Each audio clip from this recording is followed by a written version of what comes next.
नमस्कार, जनता का आईना में फिर एक बार आपका स्वागत है। जस्टिस मुरलीधरन को मद्रास हाई कोर्ट का चीफ जस्टिस बनने से केंद्र सरकार ने रोक दिया। वो अभी उड़ीसा के चीफ जस्टिस हैं और सुप्रीम कोर्ट की कॉलेजियम, जिनमें 4 सबसे सीनियर जज होते हैं, वो बैठकर ये फैसला करते हैं कि किस जज को कहाँ ट्रांसफ़र करना है। उन्होंने अपने फैसला लिया था कि जस्टिस मुरलीधरन को उड़ीसा हाई कोर्ट के चीफ जस्टिस से ट्रांसफ़र करके मद्रास हाई कोर्ट का चीफ जस्टिस बनाना है, लेकिन इस बात को केंद्र सरकार ने नामंजूर कर दिया। केंद्र सरकार के बाद सुप्रीम कोर्ट के कॉलेजियम ने Karnataka high court, Rajasthan high court और जम्मू कश्मीर हाई कोर्ट के भी चीफ जस्टिस को बदलने के लिए प्रस्ताव दिया था। तो उन्होंने 4 प्रस्ताव में से 3 प्रस्ताव मंजूर किए और 1 प्रस्ताव को उन्होंने रद्द कर दिया या ना मंजूर किया। यहाँ पर यह आता है कि क्या सुप्रीम कोर्ट और हाई कोर्ट के जज की नियुक्ति में केंद्र सरकार हस्तक्षेप कर सकता है? क्या वो सुप्रीम कोर्ट के कॉलेजियम द्वारा रिकमेंड किया गया प्रस्ताव को नामंजूर कर सकता है? तो हम आपको बता दें कि पहली बात तो ये है कि अगर एक प्रस्ताव भेजा गया है और उसमें 4 नाम लिखे हैं, तो वो उस प्रस्ताव को पूरी तरह से या तो मंजूर कर सकता है या नामंजूर कर सकता है। लेकिन एक जज को वो मंजूर करे, दूसरे जज को न मंजूर करे, ये अधिकार केंद्र सरकार को नहीं है। लेकिन फिर भी उन्होंने ऐसा किया। और जब वो नामंजूर भी करते हैं अगर केंद्र सरकार, तो सुप्रीम कोर्ट का कॉलेजियम वापस से रिकमेंडेशन भेज सकता है और उस रिकमेंडेशन को मंजूर करना ये केंद्र सरकार के लिए बंधन कारक है। लेकिन हम कहते हैं न्यायालय स्वतंत्र होना चाहिए, वो केंद्र सरकार के इशारों पर नहीं चलना चाहिए था। केंद्र सरकार के सारे केस, अधिकतर सरकारों के केस ये सुप्रीम कोर्ट और हाई कोर्ट में आते हैं। वहाँ पर उन्हें सरकारों के खिलाफ ही फैसला देना पड़ता है। तो क्या सरकार ये डिसाइड करेगी कि जज बनाया जाए, किसे नहीं बनाया जाए, किस कोर्ट में रखा जाए, किस कोर्ट में नहीं रखा जाए? ये सब फैसला अगर केंद्र सरकार या सरकारें लेने लगे तो फिर न्यायालय की स्वतंत्रता ही खत्म हो जाएगी और फिर मन माफिक जिसे भी सरकार न्यायाधीश बना देगी या चीफ जस्टिस बना देगी या सुप्रीम कोर्ट में लाएगी और वो अपने हिसाब से फैसले करवा लेगी।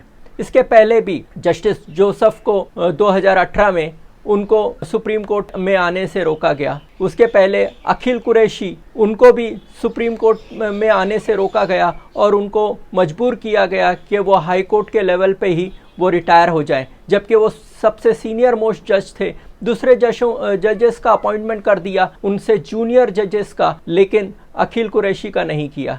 इसी तरह से 2014 में भी सुब्रमण्यम गोपाल, उनको रिकमेंडेशन किया गया था कि सुप्रीम कोर्ट का जज बनाने के लिए, लेकिन केंद्र सरकार ने उसे भी रोक दिया। तो केंद्र सरकार सीधी तरह से न्याय व्यवस्था में हस्तक्षेप कर रही है और सुप्रीम कोर्ट इस पर आवाज उठाना चाहिए, लेकिन अब तक उन्होंने आवाज नहीं उठाई। जब अखिल कुरैशी का रिकमेंडेशन नामंजूर कर दिया गया था तो वो वापस से कर सकते थे। और ये भी केंद्र सरकार अपनी तिड़कम लगाती है कि कई बार उस प्रपोजल को महीनों पेंडिंग रखा जाता है और ये देखा जाता है कि ऐसे समय पर उस जज की नियुक्ति की जाए कि वो कभी इतना लेट नियुक्ति किया जाए कि वो कभी चीफ जस्टिस, हाई कोर्ट के चीफ जस्टिस भी न बन पाए या सुप्रीम कोर्ट के चीफ जस्टिस नहीं बन पाए। तो ये सारे कैलकुलेशन करके सरकार पूरी तरह से न्याय व्यवस्था को प्रभावित करने की लगातार कोशिश कर रही है। अभी मैं आपको बता दूं कि आखिर justice Muralidharan Madras high court क्यों नहीं भेजा जा रहा है। तो आपको बता दूं कि 2020 में